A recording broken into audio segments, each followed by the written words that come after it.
Baiklah. Okey. Kita sambung pembelajaran kita. Last kita berhenti di sini. Yang mana tadi saya ada recap sedikit dengan awak. Kita ada 3 jenis well. Okey.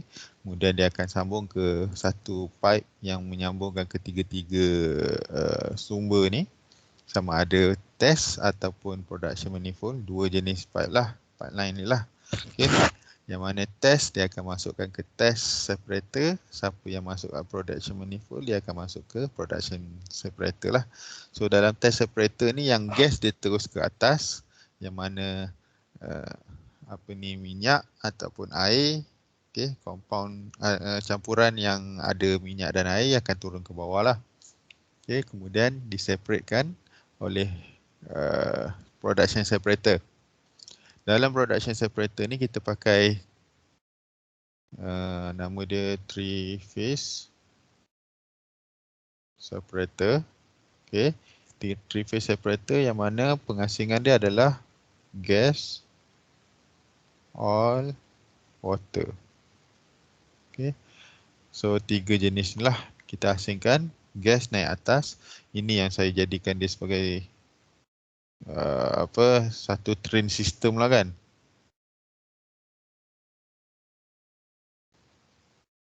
Kena detail lah. Lalu membrane dulu ke apa ke. Kemudian yang mana minyak akan pergi ke condensate export ataupun pigging line lah.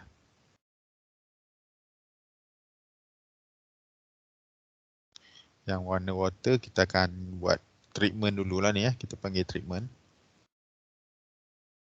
Okay. So kita tengoklah.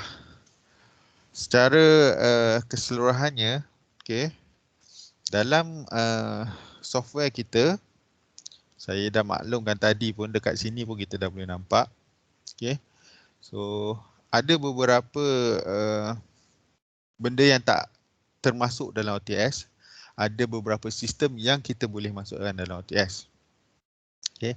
Sebelum pada itu saya rasa saya nak tukarlah pointer ni warna lain. Warna dia tak nampak nanti. Hari itu saya pakai warna apa? Kuning ke hijau? Hijau lah pula. Okay. Kita ada production wellhead. Tadi yang awak nampak wellhead tu. Okay. Rasa macam tak nampak hijau. Kuning lah. Okay.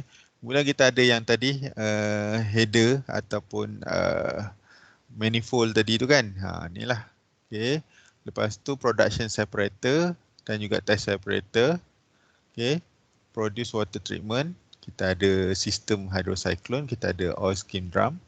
Kemudian kat dalam oil export kita ada pit launcher dan pit receiver. Dalam bahagian gas yang train tu, okay, dia ada pengeringan, kita ada separation menggunakan membrane, okay, dan juga kita ada 2 stage gas compression system lah.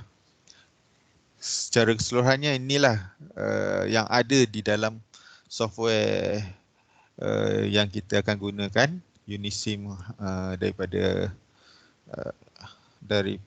Honeywell, yang mana dia provide satu sahaja dynamic simulation yang mana include semua ni lah. Okay. Yang mana tak dimasukkan adalah ini. Kita tak ada sistem untuk kita simulasikan berkenaan dengan instrumen air dia, tak ada. Okay, ni semua tak ada lah. Okay. Tak ada dalam simulation.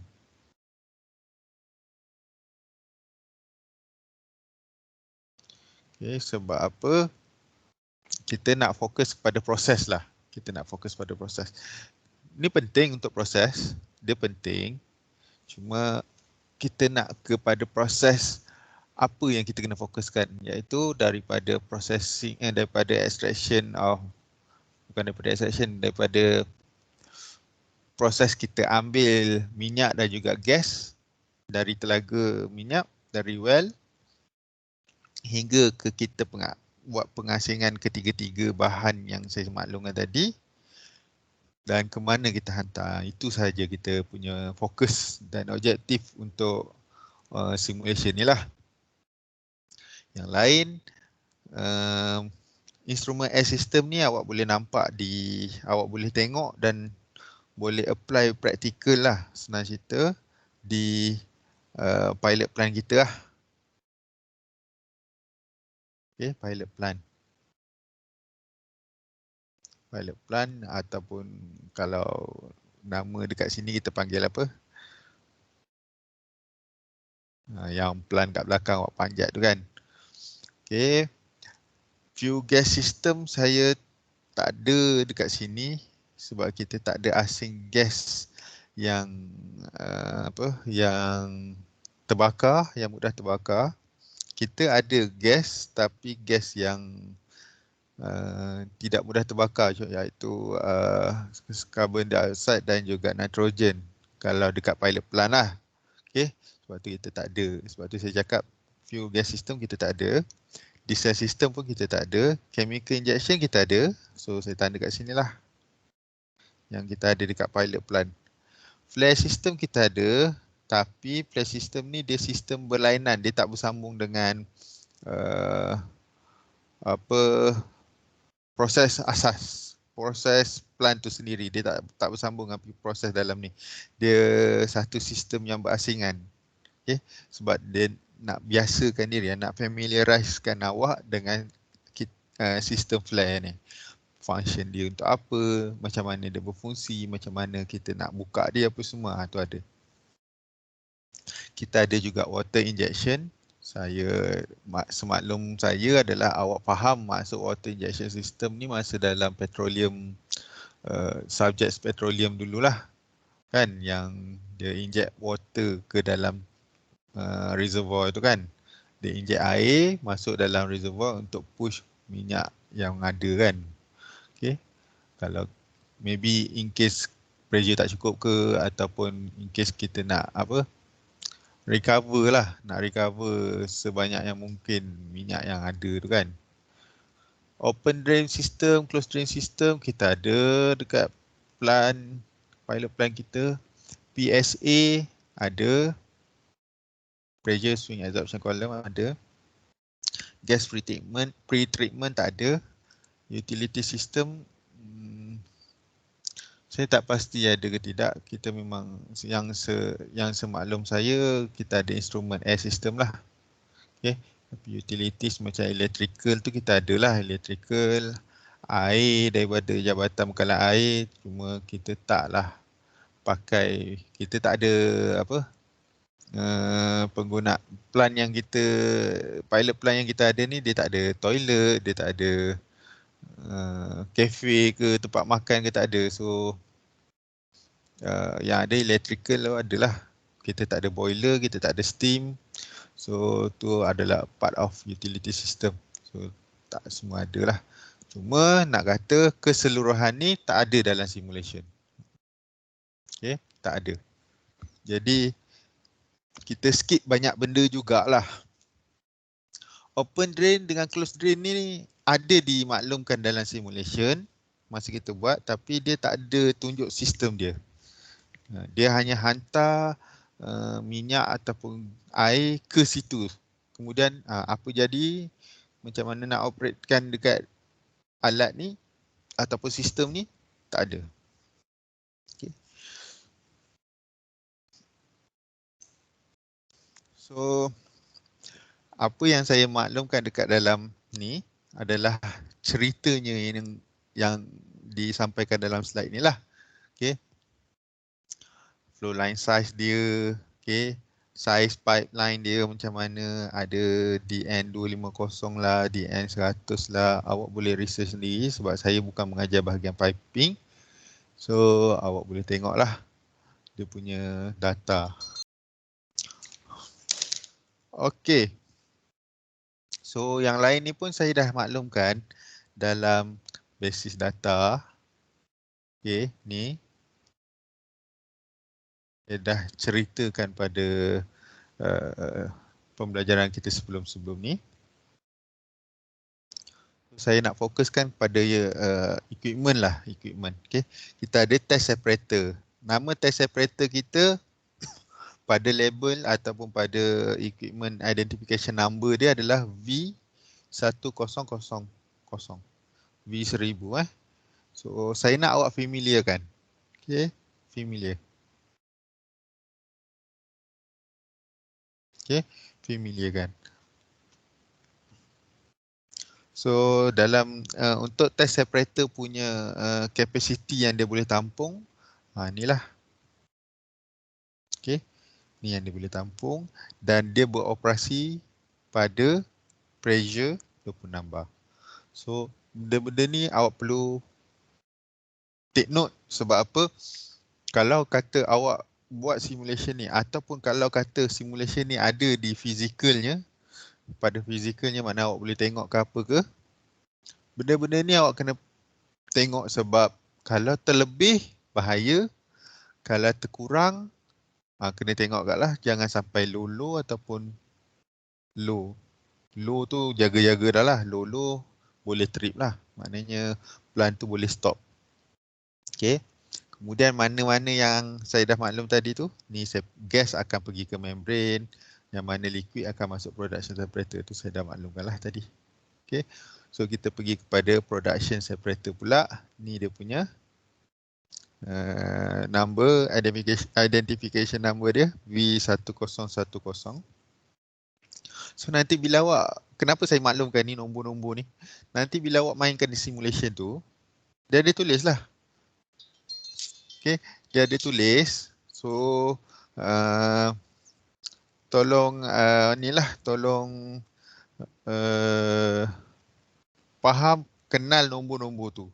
Okay, suhu yang dia beroperasi adalah pada 25 bar dan suhu pula dah pressure dan suhu 30.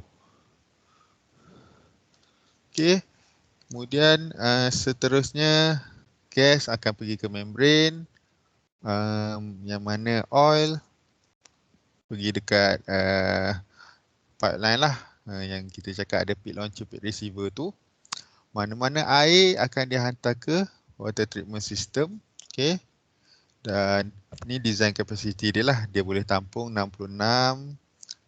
Apa lagi tu saya dah cakap ni. Million metric square cube feet per day. Saya pun tak ingat. Betul rasanya. Ni. Million standard cubic feet per day. Tu dia punya unit lah. Okay. Berapa banyak unit gas yang boleh masuk, yang boleh ditampung oleh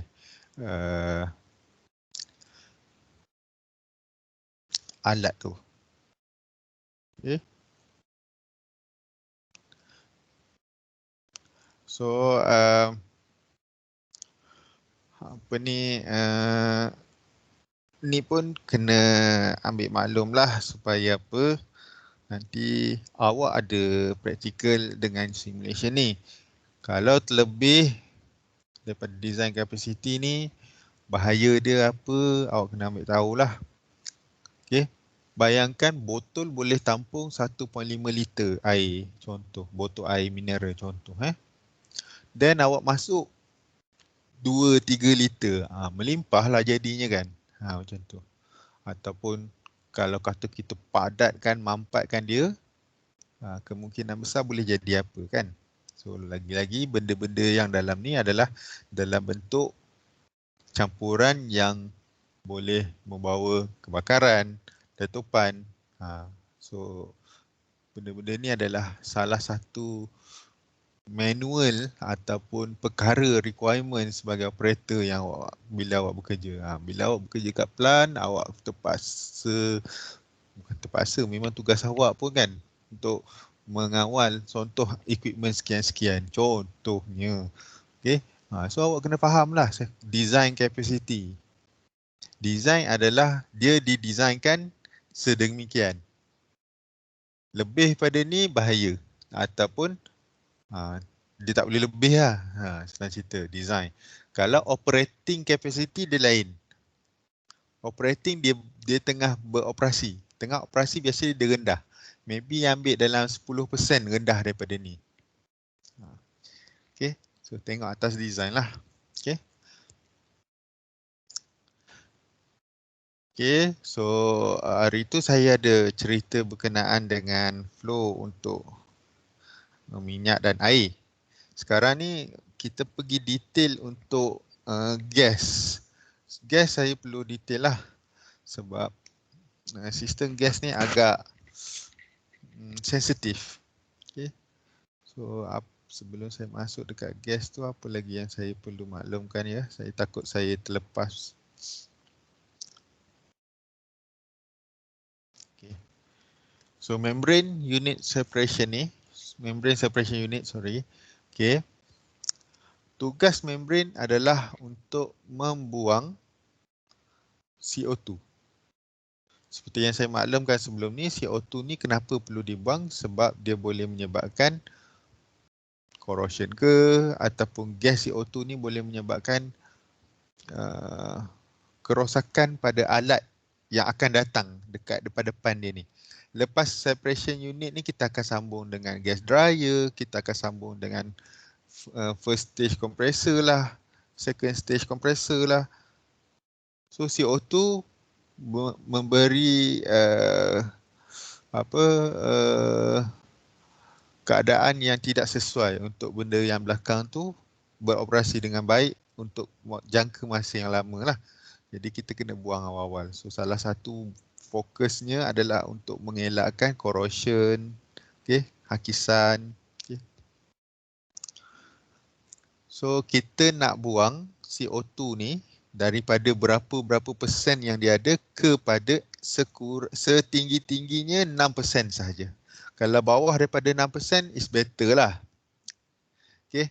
Kalau sampai ke 6%, itu dah threshold lah. Maknanya limit lah tu. Kalau kata 7-8%, keluar alam lah. Okay. Dia akan keluar alam. So 6% ni adalah limitation lah. Sebelum kita masukkan gas-gas tadi dalam compression system. So kena ingat lah, sistem di pilot plant untuk gas ni sangat berbeza flow dia berbanding dengan simulation ni. Jangan tertukar. Saya boleh tengok balik slide saya yang lepas-lepas. Okay. So kalau macam dekat pilot plant, CO2 ni tak wujud di awal-awal proses. Dia wujud dekat kawasan membrane separation system. Kalau dekat dalam simulation ni, yang mana dia merujuk kepada proses yang hampir sebenar, hampir-hampir yang sebenar. CO2 ni bukan satu gas je lah sebenarnya yang kita kena tapis kalau ikutkan yang sebenar lah. Okay. Ini salah satu contoh. Kita ada banyak lagi gas-gas yang kita kena tapis sebenarnya sebelum kita masukkan dalam sistem compression apa semua. Okay. Tapi untuk awak biasakan diri dengan bahagian gas, nak asingkan gas macam mana. So kita ada membrane separation unit. Kita ada banyak lagi alat yang kita boleh asingkan gas ni. Okay. Adsorption ada. Okay. So daripada production separator, okay, ataupun test separator tadi, okay, kedua-dua pipe tu akan bersambung dan dihantar ke membrane. Kemudian membrane ni bertugas untuk asingkan CO2 tu macam saya pernah tunjuk sebelum ni. Okay. Yang masuk adalah nitrogen plus CO2 contohnya. Okay. Yang keluar daripada sini adalah CO2. So awak bayangkan, saya tak tahu saya dah bagi analogi yang ni ke, sama ke tidak. Bayangkan awak bawa minyak dalam plastik biasa tu. Lama kelamaan awak akan rasa basahnya plastik tu, padahal tak ada yang bocor. Kalau nak cepat lagi basah, awak cuba ikat plastik tu, awak bagi tekanan sikit. Akan keluar minyak tu lebih banyak di permukaan luar plastik tu. Okay. So macam itulah proses dia. Sebab apa? Dekat line ni ataupun dekat plastik lah tadi kan saya bagikan. Plastik. Dia ada banyak lubang. Okay. Dan lubang ni, dia hanya benarkan orang yang saiz dia je lah keluar. Jadi membrane ni dikhaskan dia punya apa? Sorry ni N2 lah. Dia punya saiz ni untuk CO2. CO2 boleh keluar. Syarat dia adalah pressure tinggi. Pressure tak tinggi dia boleh keluar tapi tak banyak. Kalau pressure tinggi dia boleh keluar. Contoh macam saya cakap tadi lah, awak tekan plastik tu keluar banyak lagi minyak. Okey. Sebab tu kalau awak beli minyak dalam plastik, kalau beli minyak dalam plastik yang kat kedai kan, plastik dia tebal lah sikit. Sebab plastik tu dia dibuat khas untuk minyak tak terkeluar lah. Okay. So, dalam case kita punya simulation ni, disetkan dah sistem ni ada 12 membrane. 12 membrane tadi ni lah. Okay, dia bariskan sampai 12, macam mana susunan dia tu terpulang pada design dia lah. Kita tak tahu. Pressure drop 9 bar, maknanya kalau kata masuk sini 20 tadi berapa? 26 bar 26 bar. Sini dia akan turun. Tolak 9 bar. Okey, ni kira satu sistem membrane lah. Macam tu. 26 tolak 9 berapa? Tu kira sendirilah. Okey. So, dia akan pressure drop kat situ. Dan dia boleh tampung sebanyak dalam satu masa ni dia boleh tampung sebanyak 71 million metric square cube feet per day untuk gas tadilah, campuran gas minyak campuran gas CO2, nitrogen dan beberapa gas lah. Tapi ni contoh saja yang tadi saya bagi N2 ni. Sebenarnya ada banyak gas kan. Kena tengok balik gas apa yang keluar dekat sini. Ya, kena tengok balik. Sorry. Ni. Okay, ada banyak gas. Okay. So CO2 ni je yang dia nak tapis. Okay. Menggunakan membrane tadi. Yang lain dia tak tapis. Sebab tu saya cakap kalau yang sebenar bukan CO2 saja yang dia nak tapis. Ada banyak lagi gas lain lah. Okay.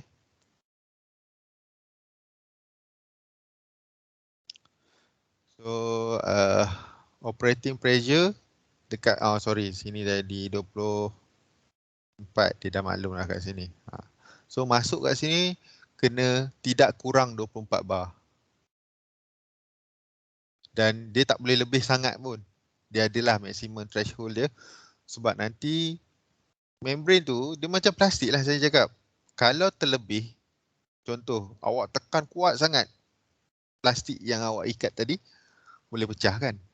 So membrane ni sebenarnya dia nipis. Dia nipis je. Dia nipis. Okay. Boleh kata macam kemungkinan besar boleh lebih nipis daripada sehelai kertas. Sehelai kertas. Boleh nipis lagi daripada sehelai kertas. Kemungkinan. Tapi kekuatan dia tu boleh tampung sampai 24 bar. Okay. Sebab tu harga dia agak mahal lah kalau ada. Okay. So dekat pilot plant kita memang ada sistem tu. Saya tak ingat ada berapa elemen. Tak saya ada 4 kot. Okay. Ingat saya lah. Kemudian lepas ditapis CO2 tadi, okay, kemudian dia hantarkan gas yang selebihnya tu, bukan N2 saja adalah macam-macam lagi gas. Ni contoh saja contoh. Nanti kan awak tersilap pula. Bukan N2 semata-mata, dia ada gas metana, gas butana, gas propana, semua ada dalam ni kan. Kalau ikut pada composition tadi lah. Yang mana gas-gas yang lebih tadi tu dia hantar ke compression. Okay. Compression kita ada 2 jenis. Satu first stage, satu first stage, satu second stage. Okay. Dia panggil 1 time 100 train. Okay. Saya pun kurang faham sangatlah dia punya bahasa kan. Sebab tu saya panggil train dia tadi kan. Dia macam satu turutan yang gas tu kena lalu. Okay. Daripada membrane, okay, gas tadi akan dikumpulkan di gas receiver dulu, kemudian dia pergi kompresor, kemudian disejukkan. Okay. Kenapa disejukkan? Okay. Kat mana saya boleh bagi contoh kat awak?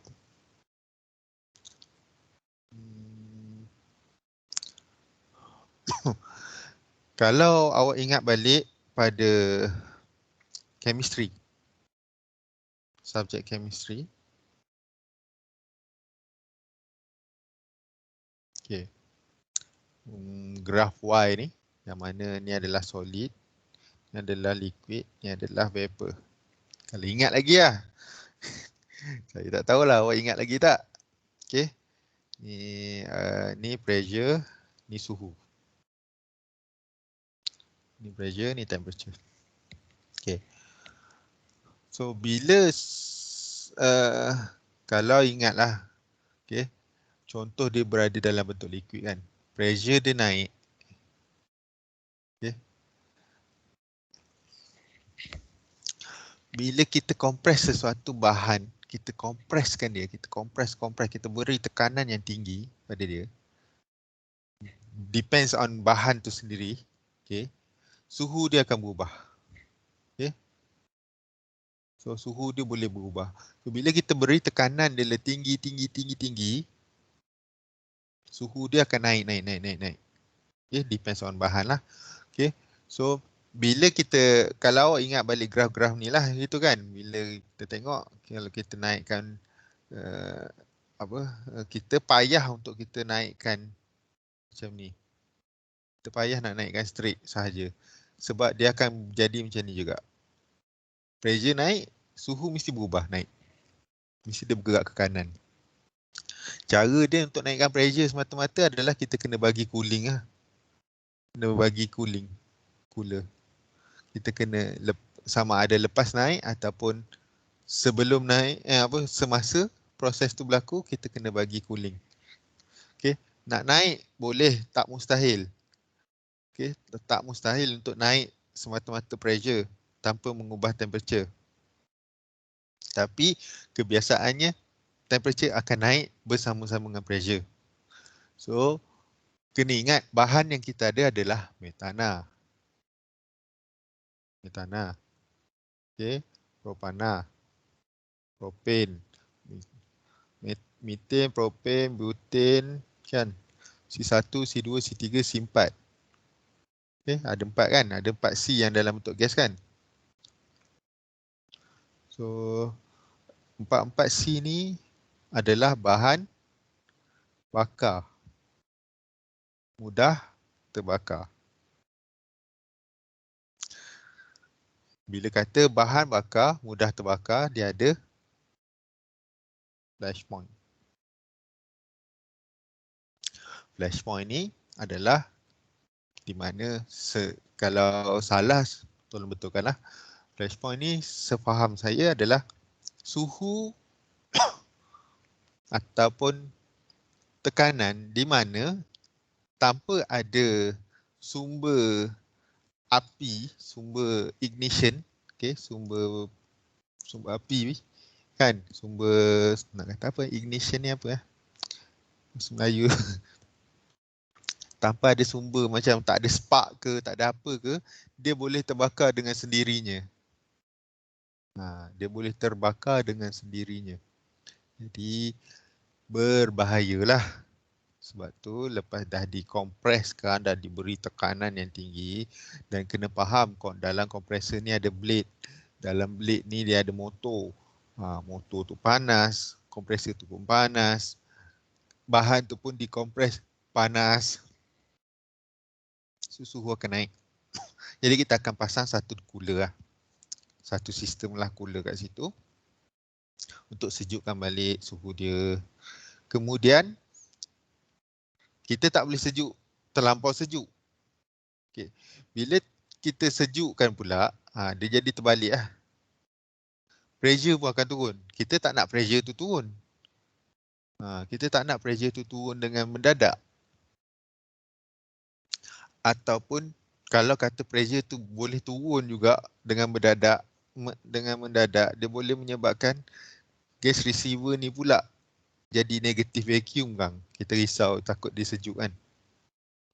Tapi jaranglah nak berlaku negatif tu. Cuma kita ada sebab kenapa kita nak buat kompresor ni kan. Sebab kita nak bagi tekanan kat dia, kita nak pressure dia kekal pada tekanan yang tertentu. So kalau kita sejuk, terlampau sejuk, pressure pun turun banyak, payahlah. Okay. So lepas pada disejukkan pada suhu yang normal lah, dalam bawah pada 170 ke berapa saya tak ingat kot. Ke berapa ke suhu bilik, saya pun tak ingat. Okay. Kemudian kita akan hantar ke gas receiver kedua. Sebelum hantar ke gas receiver kedua, dia hantar ke gas dryer. Dia hantar ke dryer dulu. Dryer ni pula function dia kenapa ada? Okay. Gas ni bila dia diberi tekanan yang tinggi, okay, diberi tekanan, suhu pula disejukkan pula tiba-tiba, dan kena tengok juga source daripada mana minyak ataupun gas, kita cakap pasal gas kan, daripada mana gas ni datang.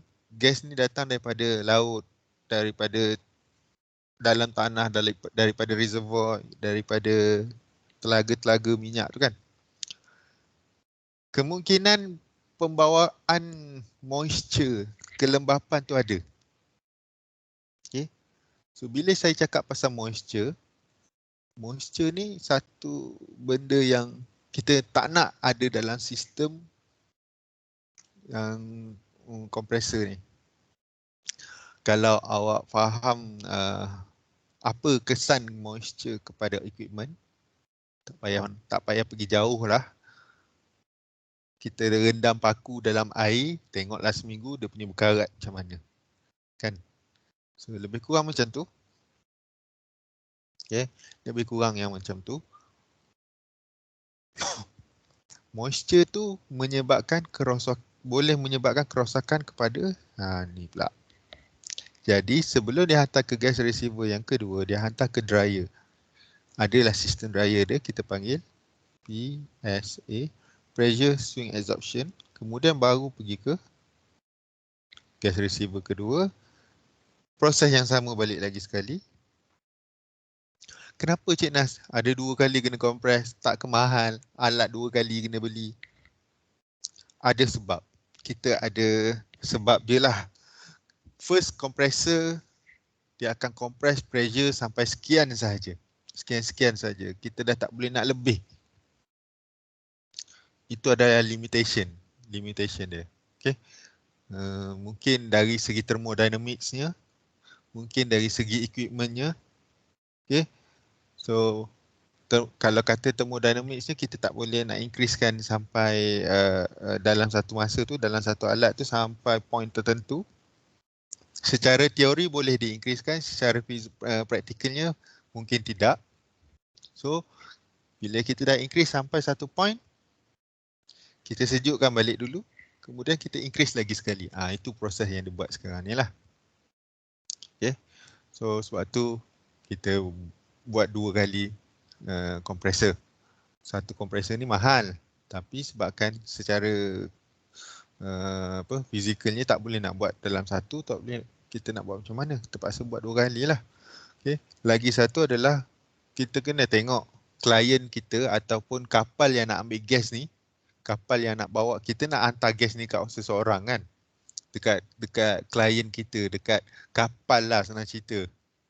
Kita kena simpan dalam tank dia, dalam tangki dekat kapal tu.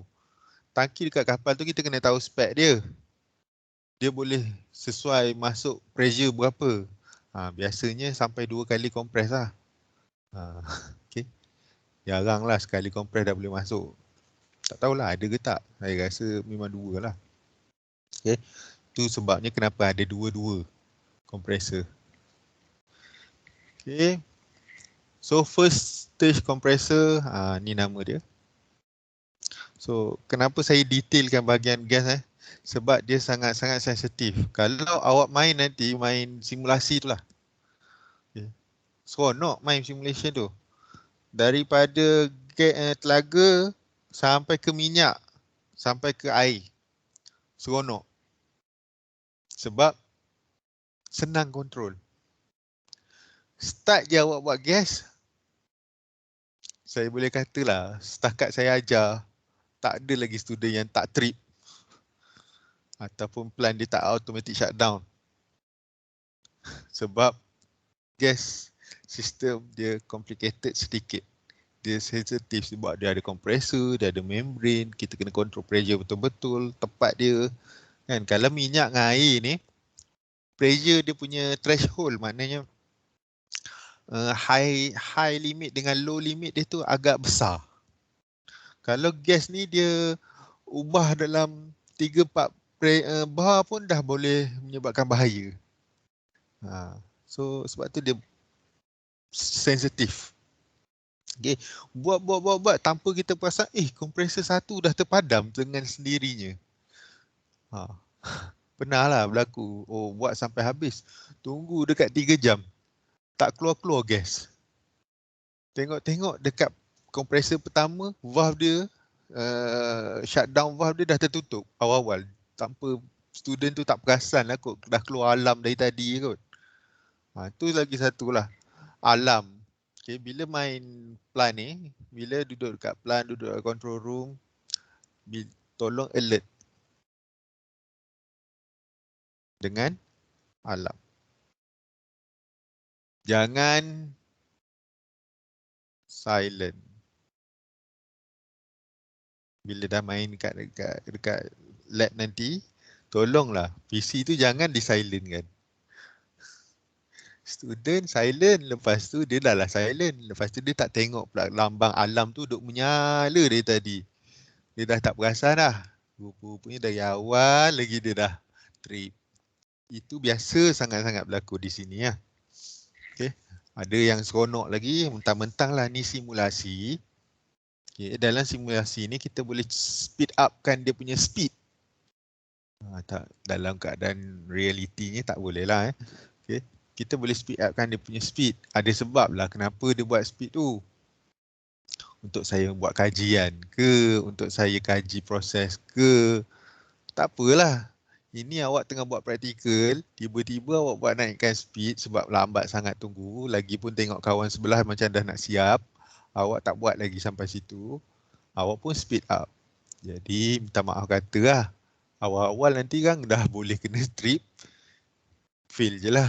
Okay, so tolong alert dengan alarm dan jangan silentkan laptop ataupun komputer. Sorry, laptop pula, komputer dekat lab OTS Okay, first stage compressor tolong senang cerita hafal lah nombor-nombor ni. Okay, K2050 adalah first stage compressor. Okay, gas daripada tadi 24 bar. Contoh 24 bar dekat sini turun jadi 24 tolak 9 lah ianya kan. Okay, mana bawah daripada 20 bar. Kemudian dia akan naikkan pula kompresor tadi tu akan membuatkan gas tadi naik sehingga 50 bar. Okay. So dia akan, lepas tu dia akan discharge. Okay. Sebelum masuk ke sini. So saya nak cakap satu lagi. Kalau perasan lah. Okay. Kalau perasan, sebelum masuk kompresor ada satu gas receiver. Sebelum masuk kompresor ada satu lagi gas receiver. Tujuan dia untuk apa? Boleh bagi tahu saya tak? Apa punca ataupun sebab ada receiver tu? Receiver ni dia macam ni lah. Sebelum kita masuk satu, ni kompresor. Ni kompresor. Okay. C huruf C. Sebelum masuk kat dia, kita simpan dalam satu tangki dulu. Satu vessel dulu. V lah, vessel. Kenapa kita simpan dalam vessel ni dulu sebelum masuk kompresor? Siapa boleh beritahu jawapan dia? Hello? Mohon respon. Hello, mohon respon. Boleh bantu saya tak? Ya, dengar cik. Kenapa perlu ada vessel sebelum masuk ke kompresor?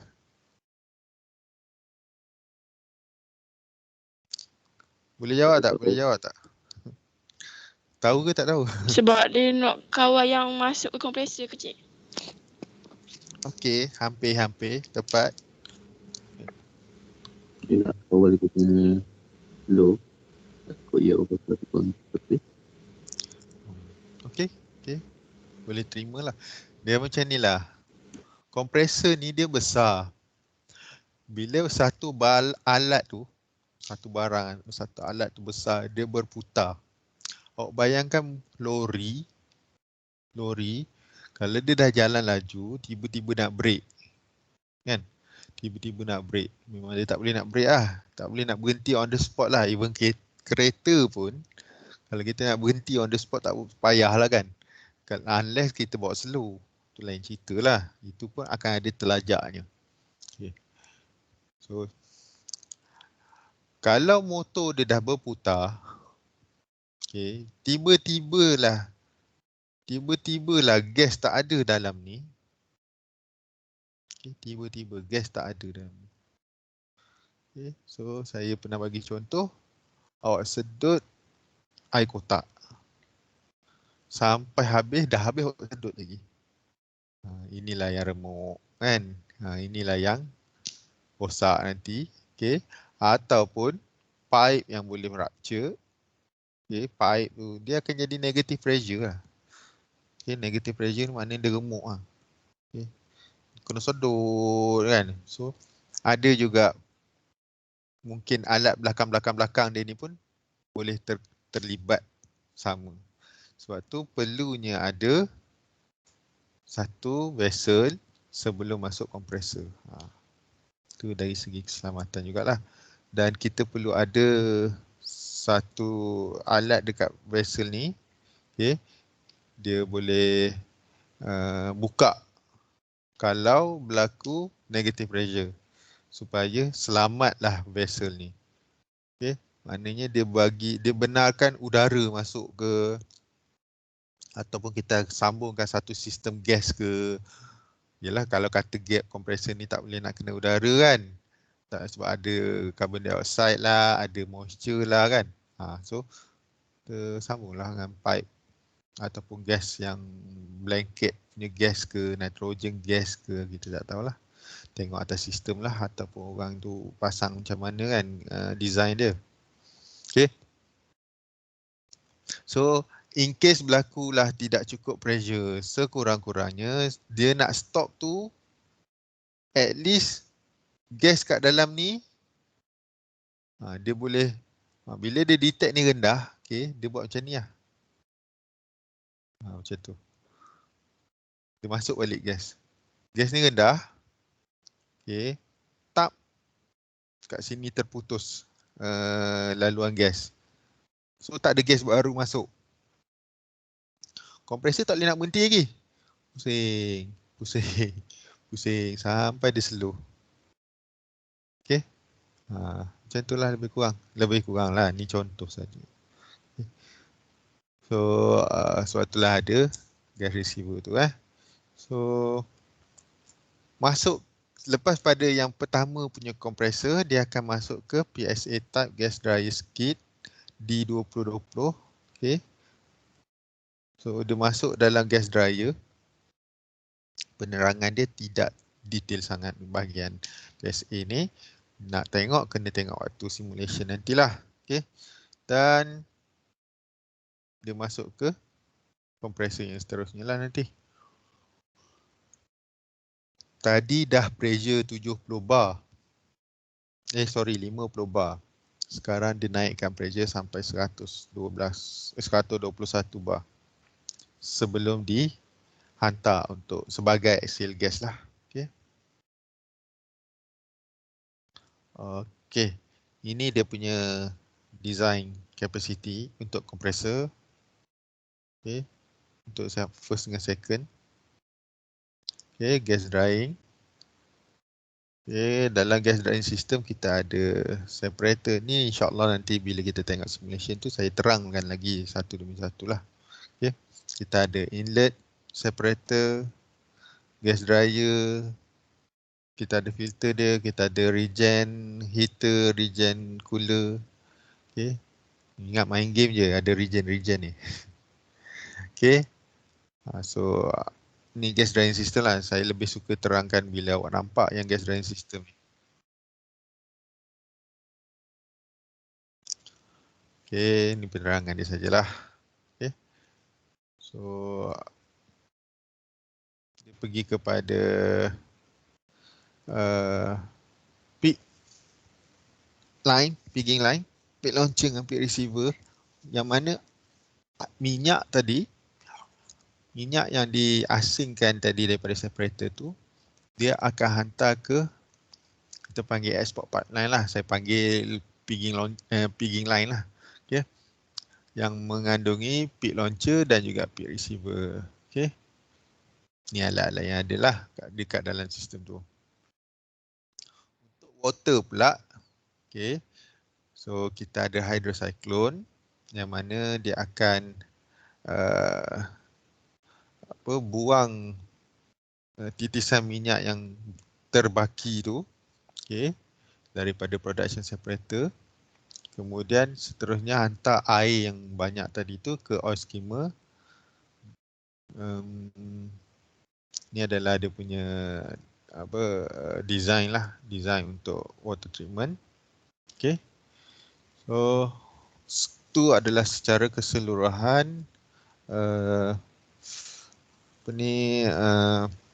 proses yang terlibat dalam OTS simulation di KKTN Kemaman saja. Jangan keliru dengan orang lain. Orang lain pun ada OTS tau. Okay. Tapi mungkin model dia lain lah. Model dia lain, software dia lain. Okay. So habis bahagian OTS, kita abaikan dulu, kita hadamkan dulu proses description tadi. So job sheet pertama awak sebenarnya menceritakan balik dekat saya berkenaan dengan proses-proses ni. Tapi nantilah saya bagi dia punya tugasan tu. Okay. So nampak tak? Tu adalah penerangan. Kalau kata awak bekerja, awak perlu faham each step dalam proses tu. Awak nak terang kat klien awak, awak kena tengok klien awak jenis yang macam mana pula. Kalau kata awak terangkan kepada engineer, confirm lah dia nak tahu detail. Kalau awak nak terang kepada CEO, confirm dia nak tahu less detail. Tapi jangan avoid detail yang penting kan. Lagi-lagi berkenaan dengan kos, lagi-lagi berkenaan dengan equipment. Itu awak kena faham lah macam mana nak buat penerangan tu kan. So saya terang memang untuk detail lah, detail. Tapi sebenarnya dia taklah sedetail yang untuk engineer lagi sebenarnya ni. Okay. Ni adalah detail untuk operator lah senang cerita. Okay. So kita pergi kepada process safety requirement. Okay. So ni bahagian last chapter ni. Untuk chapter 2 ni. Saya hanya pergi ke secara kasar saja. Okay, tadi pun awak dah tengok keselamatan dia, cara keselamatan dia daripada segi equipment, kena pasang apa macam ni kan tadi kan. Ni untuk keselamatan. Kita ada shutdown valve apa semua. Okay, kita ada sistem shutdown. Kita ada emergency shutdown dan macam-macam lagi sistem yang mana dia bawah proses safety requirement lah untuk mengelakkan perkara yang tidak diingini. Jadi untuk kita kenal pasti bahaya pada plan kita ke, proses kita ke, okay, kita kena ada written information. Okay. Informasi bertulis berkenaan dengan apa hazard semasa bekerja tu, dalam proses tu, teknologi proses yang digunakan dan equipment proses tu lah. Okay. Dan maklumat ni perlu boleh dicapai kepada bos ke ataupun pekerja. Okay. Employer dan juga employees boleh baca, boleh tengok, boleh faham. Awak nak bekerja di sesuatu kawasan, awak perlu faham bahaya kawasan tu, awak perlu bersedia dengan bahaya kawasan tu, baru awak boleh bekerja kat kawasan tu. So begitulah. Kalau awak tak tahu nak cari kat mana, payahlah. Okay. So kalau tengok kat sini lah macam ni, contoh bagi ni crack kat sini, bahaya tu kita kena kenal pasti. Kita perlu kenal pasti. So sini. Okay. Kita kena kenal pasti. Okay. So kalau yang bekerja dengan plant yang melibatkan bahan kimia berbahaya, okay, berbahaya. So kena fahamlah macam mana nak cari maklumat toxicity ke. Senang cerita kita panggil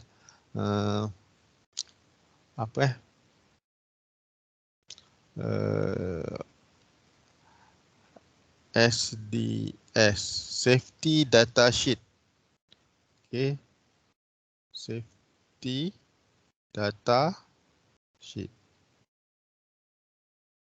Safety Data Sheet ni adalah satu dokumen berkenaan dengan bahan yang awak tengah, yang berada di kawasan awak, di tempat awak ataupun di kawasan, di plant awak tu. Okay. Bahaya dia, jenis bahaya dia, nombor bahaya dia berapa. Okay. Kalau macam ni nombor 1. Nombor 1 untuk fire. Nombor 1 akan terbakar kalau suhu dia 200 Fahrenheit tanpa ada punca api. Mana flashpoint dia lah. Kalau kosong, dia tak akan terbakar.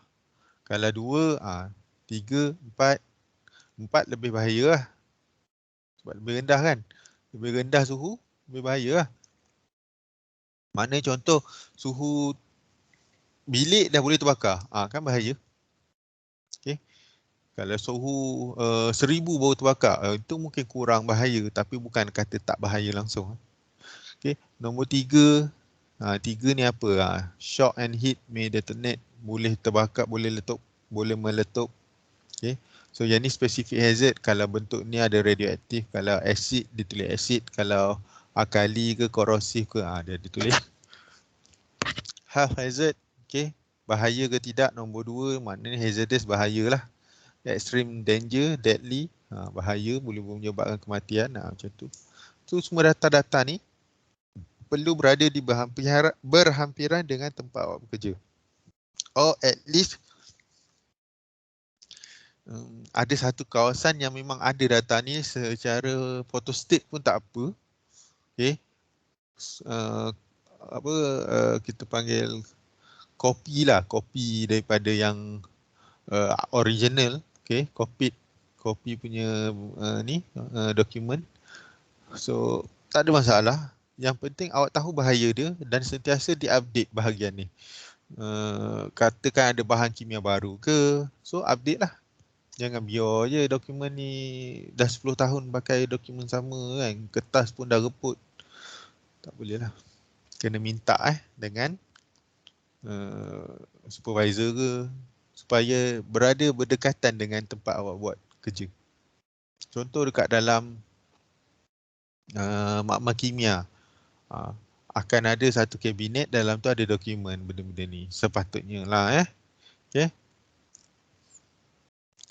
So macam mana kita nak kenal pasti hazard? So kita kena buat ni lah, PHA. Macam saya pernah cakap tadi sebelum ni, kelas-kelas pada sebelum ni, sebagai seorang technician dia bukan kerja dia buat operation tu je lah. Okay, dia mungkin terlibat dalam safety community. Safety committee, sorry, community pula. Safety committee. So dalam safety committee, mungkin awak kena buat proses ni. Proses Safe Hazard Analysis, PHA. Okay, dalam PHA, kita ada banyak method macam mana nak kenal pasti benda ni bahaya.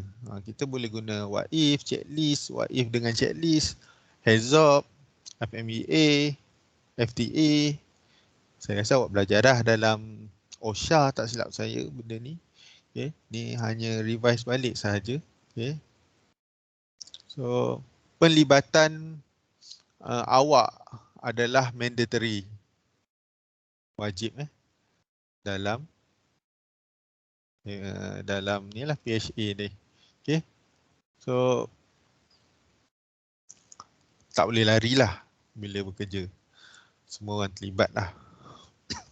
Dan biasanya dia akan buat dalam tim yang ada kepakaran. Yang tak ada kepakaran bukan tak terlibat. Dia kena bagi maklumat. Macam tu.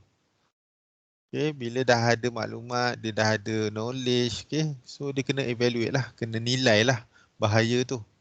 Kemudian bila dah tahu, dah nilai, baru kita boleh apply metodologi untuk memastikan safety ni lebih baik. Okay. Contoh-contoh lagi, kita ada apa? Segitiga ni dia ada level ni. Saya pun dah tak ingat. Okay. So dia ada elimination lah. Okay. Lepas tu engineering lah, apa pula. Macam-macam lagi lah. Saya pun dah tak apa ingat lah bahagian safety. Ni saya kena rujuk balik dalam OSHA lah kot. Tak silap saya ada kan. Saya pun belajar dulu. Dah lupa. Tak maaf lah ya. Okay. Saya pun kena tengok balik. Okay.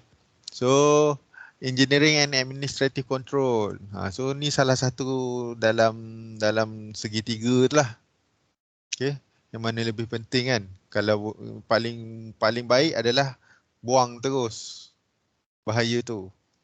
Tapi ada waktu kita tak boleh nak buang lah. Contoh, bahan nuklear bahaya kan, buang lah.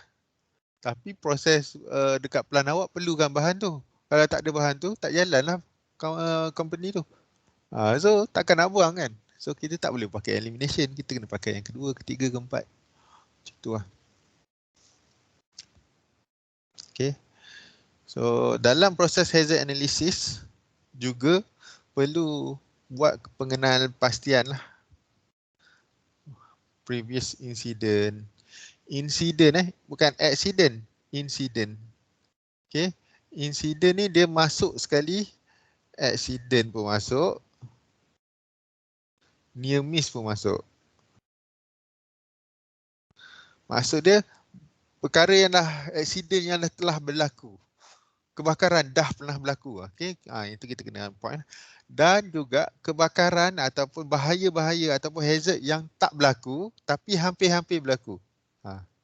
Dah masuk lah. Itu maksud insiden lah, dua-dua ni. Okay. Had a likely potential for catastrophic consequence in workplace. So, catastrophic lah. Mana bahaya yang menyebabkan ni lah, bahaya yang besar lah kan. Catastrophic. Boleh memusnahkan kan. Perlu divalidate setiap 5 tahun. Ada yang 10 tahun pun tak update juga maklumat pasal hazard. Payahlah. Okay. Setiap insiden, ni saya dah maklumkan tadi, insiden tadi, perlu di-investigate. Even awak jalan kaki, tersadung, jatuh. Tak jadi apa-apa, tak ada luka, tak ada apa. Tapi kena report. Itu menandakan kawasan itu adalah kawasan bahaya. Kemungkinan bukan awak seorang yang akan jadi macam tu. Okay. So, bila berlaku sedemikian, pihak keselamatan, tim keselamatan dekat kawasan awak tu, JKKP ke, perlu ambil tindakan. Contoh, awak lalu ada jalan berlubang, jalan berlubang tu awak lalu, ini bahaya. Itu pun kira insiden lah. Kita kena reportkan. Walaupun tak berlaku. Tapi kemungkinan boleh berlaku. Jalan-jalan, ada lubang kat atas. Ada lampu nak terjatuh lah. Sila report. Okay, sila report. Investigation, kalau ikutkan pada proses dia, kena ambil tidak lebih daripada 48 jam lah selepas di report tu. Okay. So, kita sebenarnya nak mengelakkan berlaku accident. So, ni report kena buat, kena conclusion kena buat, investigation tu. Okay. Sebab tu semua orang kena ambil berat dan kena ambil tahu lah. Okay. So, ni contoh sahaja. Dalam plan, dia bukan insiden berdasarkan fizikal punya kondisi. Proses pun kita ada safety. Contoh, kita nak start motor. Contoh, nak start motor. Okay. Nak start motor, kalau awak belajar kat JPJ tu, sebelum naik motor, awak check dulu tayar. Awak check dulu ada angin ke tak. Sebelum naik motor, pakai helmet. Kan? Dah kunci helmet. Dah duduk tak boleh start lagi, tengok cermin dulu. Dah tengok cermin, tengok lampu pula. Lepas tu, tengok lampu pula, baru start motor kan. Kalau ada motor yang lampu boleh nyala je, kalau tak start motor, ada motor lampu tak boleh nak menyala kan. So start motor, tak boleh terus bawa lagi, kena tengok lampu dulu. Okay. Kena tengok lampu kanan, lampu kiri, lampu brake. Lepas tu, sebelum bergerak, tengok cermin dulu. Kalau ingat lagi lah, siapa yang ambil lesen motor? Saya pun dah lama lah. Lupa lah. Tak tahulah tu ikut flow ke tak kan. Tak maaf kalau tak ikut flow. Tak maaf kalau ada siapa-siapa yang ayah di JPJ ke apa. Tak maaf ya. Okay. Saya pun lupa dah lah, lama lah belajar benda tu. Tapi kita faham lah. Safety. Untuk keselamatan sebenarnya. Benda tu dia dah buat panduan dah. Okay. Dan apa-apa perubahan dalam panduan tu perlu dimaklumkan dengan secepat yang mungkin, dengan seluas yang mungkin. Okay, supaya tak ada orang yang tertinggal. Contoh dalam operating procedure, nak mulakan plan, nak start plan, nak initial startup, nak buat normal punya operation, nak buat temporary operation. Semua proses perlu diterapkan ciri-ciri keselamatan. Tak boleh abaikan langsung. Sekiranya diabaikan, awak boleh check lah berapa banyak aksiden yang berlaku. Even baru-baru ni tak ingat saya 2-3 hari lepas ke apa, ada kebakaran dekat Gulf of Mexico. Ada terpecah pipe kot kat dalam, kat bawah laut tu kan. Sampai air tu pun berapi-rapi kan. Air laut boleh berapi tu, payah tu. Bukannya senang nak padamkan air. Nak padamkan api dalam air. So, tu contoh-contoh prosedur yang perlu lah. Nasib baiklah berlaku tu tak ada berlaku kemalangan maut lah. Dan contoh lagi awak boleh tengok Bhopal accident, Chernobyl. Tu saya rasa awak dah pernah didengar lah. At least waktu belajar OSHA kan. Tu contoh-contoh major accident sebenarnya tu. Sebab tu dia famous. Okay. So contoh lagi, ini tadi ni dalam proses prosedur kan. Ni orang luar datang nak buat maintenance. Kena ada prosedur yang tertentu dan difahami oleh orang luar serta orang yang di dalam premis tu. Contohnya ada lockout, tag out, confined space punya ni lah. Kita kena beritahu, kena maklumkan. Dan orang nak masuk confined space ni dia kena ada sijil dia. Okay. Contoh yang pernah berlaku dekat, mungkin kat, saya tak ingat tahun bila yang kat Kemaman baru ni kan, ada berlaku kebakaran apa semua, menyebabkan kecederaan lah. Okay. Maintenance orang luar datang, dia buka sekian benda, okay, ataupun dia welding lah, welding ke, dia welding, okay. Orang dekat dalam plant dia tak sedar yang ada orang maintenance datang. Dia buka je pipe gas tu lalu, contohnya. Gas mudah terbakar. Orang tengah buat welding, apa jadi? Terbakarlah kat situ, meletuplah kat situ. Macam-macam lah. So bahaya tolong. Hot work permit.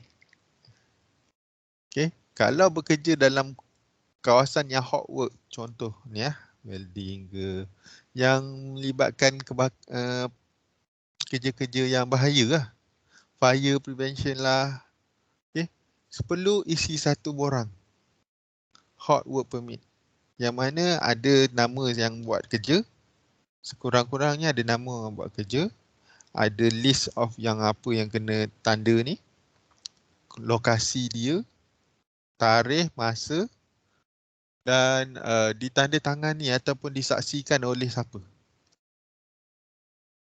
Tu hot work permit. Awak juga akan ada work permit.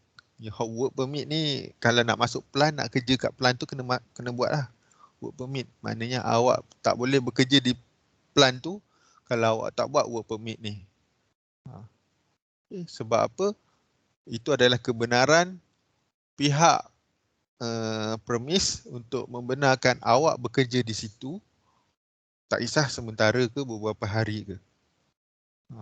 Setiap kalau kata kena setiap hari, dan setiap hari lah kena work permit. Okay. Mechanical integrity, kena pastikan ni orang-orang maintenance dia kena faham. Okay. Lama-lama alat equipment ni boleh jadi apa. Okay, kita ada limitation. Alat equipment ni sekian akan jadi apa. Inspection perlu sentiasa dibuat, ada jadual dia, dan testing lah. Bila buat inspection kena ada testing sekali lah. Quality assurance ni biasanya awak akan tengok pada panduan, guideline, contoh ISO, contoh Malaysian Standard, contoh British Standard, contoh American Standard. Okay, banyak standard lah. Okay. ASME ke, American Standard Mechanical, atau apa saya pun tak ingat nama penuh dia. Minta maaf. Okay, MS contoh awak pergi kerja, awak nak beli barang equipment elektrik. Kan? Awak percaya ke kalau awak beli salah satu barang equipment ataupun barang elektrik yang tak ada chop sirim? Macam itulah. Boleh percaya, berfungsi. Okay, berfungsi. Kadang-kadang tu berfungsi elok je. Tak ada masalah pun. Kadang-kadang 10 tahun pakai pun tak ada masalah. Tapi kalau ada chop sirim tu, kira dijaminlah keselamatan tu. Macam tu. So, orang nak beli benda yang dijamin keselamatannya. Management of change pun setiap kali ada perubahan dari segi pentadbiran pun kita kena ambil maklum. Okay. Sebab kadang-kadang orang baru masuk ke ataupun ada perubahan tu menyebabkan gangguan kepada proses pekerjaan. Bila proses pekerjaan tu terganggu, bahayalah. Okay. So kalau kata dia tak ganggu, tak apa. Kalau dia mengganggu proses pekerjaan kita dan dia melibatkan bahan kimia ke apa, lagilah bahaya kan. So kena itulah. Emergency planning and response. Okay. So yang ni penting. Perlu ada untuk setiap plant. Kalau berlaku emergency, apa nak kena buat. Okay. Ada team ERT. Emergency Response Team. Yes, betul. Okay. EAP kena ada. EAP Action Plan, maknanya salah satu contoh EAP adalah fire drill tu lah. Tu saya salah satu contoh lah. Kalau berlaku kebakaran, apa kena buat. Okay, kalau contoh berlaku letupan, kebakaran, okay, bahan kimia tertumpah, spillage kan, ataupun apa-apa lagi lah, kejahatan elektrik ke, kita kena ada respon plan. Lepas tu kena buat audit. Audit adalah keperluan jugalah. Salah satunya untuk stakeholder lah. Stakeholder ni maknanya orang yang labu kat kita lah. Orang yang memberi kepercayaan pada kita.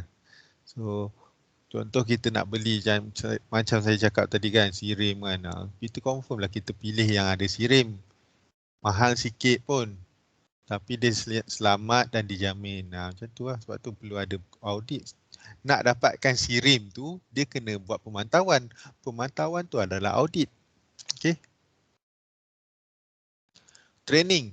Confirm lah setiap orang kena training. Tak kisahlah dia employee ke, supervisor ke, okay, employee dari segi supervisor ke, dari segi orang bawah lagi ke, operator ke, technician ke, okay, even orang luar sekali pun, subcontractor ke, kontraktor luar kita minta dia buat kerja ke, pastikan ada trainingnya yang diiktiraf lah sebolehnya. Ini yang saya cakap pasal kontraktor. Okay. Ini pasal risk management plan. Contoh dalam OTS pula, safety system and equipment chart kita ada. Tapi macam saya cakap, tak semua yang kita boleh simulasikan. Dari segi fizikal kita susahlah nak simulatekan, betul tak? Sebab benda tu dalam software. Jadi nak pastikan setakat nak pastikan emergency shutdown dengan PLC system ni bolehlah kita nak main-mainkan sebab dalam software. Contoh PPE, takkan awak buat kerja ataupun awak main simulasi tu kena pakai safety helmet, kena pakai glove, kena pakai kan, takkanlah sampai tahap macam tu saya nak buat kan, betul tak? Okay. So takkanlah saya nak kena pastikan dekat dalam bilik OTS mak komputer tu ada life saving equipment, boot sebelah dia ke, ada pelampung ke, takkanlah sampai tahap macam tu. Tapi fire extinguisher ada lah. Okay. Kita selalu inspect dia punya date. Okay. So fire water system ada. Kita ada fire water system kat Makmal lah. Makmal kimia kan. Makmal kimia, Makmal OTS tu. Okay. Fire and gas detection and protection equipment. So ni semua kita tak boleh lah nak tengok dari segi simulasinya. Tapi bila awak SEM 5, insyaAllah kalau awak masuk plan tu, adalah juga diterapkan safety element dia. Okay. So, ni safeguarding philosophy, awak boleh baca je lah. Ni hanya penerangan sahaja tentang keselamatan. Kenapa pentingnya keselamatan ni. Okay. Kenapa pentingnya safeguard. Okay. So, contoh alat yang dipasang safeguard kena ada alat over pressure protection. Okay. OPV ke, over pressure valve ke, ataupun relief valve ke, pressure valve, relief valve ni relief valve ke, kan. Untuk vacuum, ni kan saya cakap tadi untuk vacuum tadi, dia ada untuk case kalau negative pressure. Kalau negative pressure, udara yang masuk ke ataupun gas yang masuk tadi kan. Okay, itu sahaja untuk kelas hari ini. Okay. So saya akan stop recording lah. Terima kasih sebab beri perhatian pada penerangan saya.